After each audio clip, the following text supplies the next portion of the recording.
Football দুনিয়ায় অনেক superstar এসেছেন, অনেকেই গেছেন, কিন্তু লিওনেল মেসি তিনি যেন আলাদা এক অধ্যায়। যেখানে পা রাখেন ইতিহাস লেখা হয় নতুন করে। মেসির জাদুর ছোঁয়ায় যুক্তরাষ্ট্রের ক্লাব ইন্টার মায়ামির প্রথম MLS কাপ জয়ও সেই ইতিহাসের আরেকটি সোনালী অধ্যায়।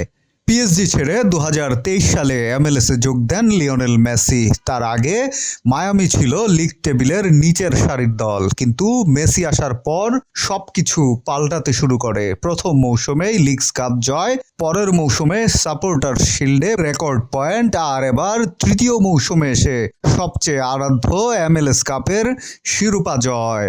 মায়ামির প্রতিষ্ঠা 2018 সালে। 5 বছরের অপেক্ষা শেষে অবশেষে মেসির হাত ধরেই তাদের স্বপ্ন পূরণ হলো। ফাইনালে প্রতিপক্ষ ছিল ভ্যাঙ্কুভার হোয়াইটক্যাপ। ম্যাচের শুরুতে মাত্র 8 মিনিটেই ভাগ্যের সহায়তায় এগিয়ে যায় ইন্টার মায়ামি। ভ্যাঙ্কুভারের ডিফেন্ডার ওকাম্পোর আত্মঘাতী গোল এনে দেয় লিড। প্রথমার্ধে দাপট দেখালেও লিড ধরে রাখতে ব্যর্থ হয় মায়ামি। দ্বিতীয়ার্ধে 60 মিনিটে সমতায় ফেরে ভ্যাঙ্কুভার। গোল করেন আলী আহমেদ, কিন্তু মেসি ছিলেন শান্ত ছন্দময়। ম্যাচের 71 মিনিটে তার দুর্দান্ত পাস থেকে দলের হয়ে দ্বিতীয় গোল করেন রদ্রিগো ডি পল।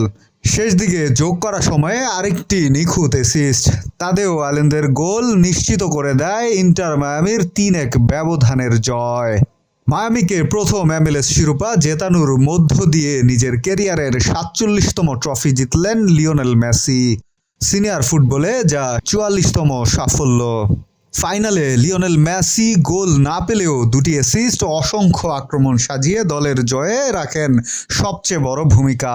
পুরো প্লে অফ জুড়ে গোল ও অ্যাসিস্ট মিলিয়ে সর্বোচ্চ 15 গোল অবদান, যা তাকে এনে দিয়েছে ফাইনালের সেরা খেলোয়াড়ের পুরস্কার।